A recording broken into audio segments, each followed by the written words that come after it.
Welcome back to the new blog guys. आज हामी सौरभ भाइसँग विमल दाइसँग चाहिँ हामी एकदम खतरनाक पहाडमा हिँडिरहेका छौँ।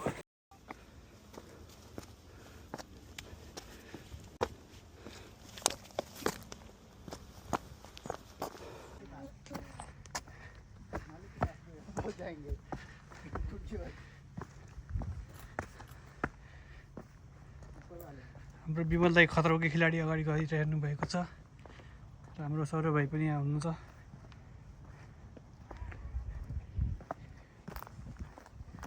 के भन्न चाहनुहुन्छ विमल दाइ?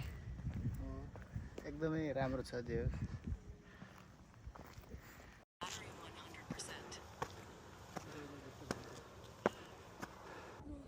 सौरभ भाइ के भन्न चाहन्छ यस्तो राम्रो ठाउँमा आउन पाउँदाखेरि? तर बवाल लाग्यो कि यहाँ माथि चाहिँ फर्स्ट टाइम आइयो। जस्तो राम्रो रहेछ ठाउँ, त्यसको ठाउँमा टक्क माउन्टेन आयो जस्तो फिल हो। तर हिउँ नभएको माउन्टेन, विन्टरमा चाहिँ सेम माउन्टेन नै आयो जस्तो आउन नि दिँदैन होला यहाँ त। दाइ सल्लाहको वरिपरि के छ यहाँको विशेषताहरू तपाईँले बताइदिनु पर्यो। यहाँको विशेषता भनेको यहाँबाट तल हामी नजिकै देख्न सक्छौँ एस्पोन लाती बजार। यतापट्टि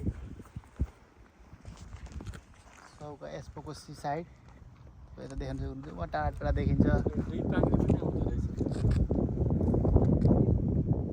चलाएर लिएर आएको यहाँ हाम्रो भिडियो देखेर आउने मान्छेहरूलाई कसरी आउन सकिन्छ, कस्तो ठाउँ हो यो, के भन्न चाहनुहुन्छ तपाईँले हाम्रो दर्शकहरूलाई? यहाँ चाहिँ अब सेन्टरदेखि चाहिँ डाइरेक्ट मेट्रो चढेर क्युएन लाटीको मेट्रो चढेर चाहिँ सौका स्टेसन झर्नु पऱ्यो। ड्राई पिकनिकको लागि चाहिँ आउन एकदमै राम्रो छ। यहाँ बेरिजहरू पनि प्रशस्त रूपमा चाहिँ उपलब्ध छ। टिप्दै खाँदै जे गर्दा पनि। तर टोइलेटको चाहिँ समस्या चाहिँ छ यहाँ। तर सर्ट टोइलेटको लागि चाहिँ समस्या त जता नि हुँदैन। ज्यादा भयो। हामी चाहिँ यहाँको मनोरञ्जन लिएर राम्रो दृश्य अवलोकन गरेर अब ब्लुबेरीको लिँदै फर्किने क्रममा छौँ र आजको भ्लग यही नै अन्त्य गर्दै हामीलाई लाइक सेयर सब्सक्राइब सबै गरिदिनु होला र पिके ब्लग्सलाई माया गरिदिनु होला।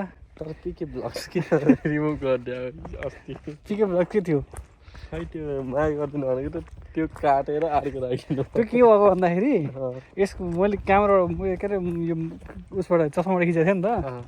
त्यो चस्माबाट खिच्दाखेरि चाहिँ 45-55 मिनट के सेकेन्डभन्दा बढी खिच्दो रहेछ। पहिलेदेखि स्टार्ट भएको थियो अनि त्यति भन्दाखेरि नै बिचमा कट भयो। अनि फेरि अन्दाजबाट स्टार्ट गरेर अनि त्यसमा त्यति भन्नुभएको हो कि कुरो त्यस्तो हो गाइज। र च्यानलको नाम चेन्ज गर्ने हो कि भन्ने विचारले बेरिजहरू पनि देखाइदिनुहोस् हाम्रो जनताहरूलाई कति राम्रो बेरिजहरू छ।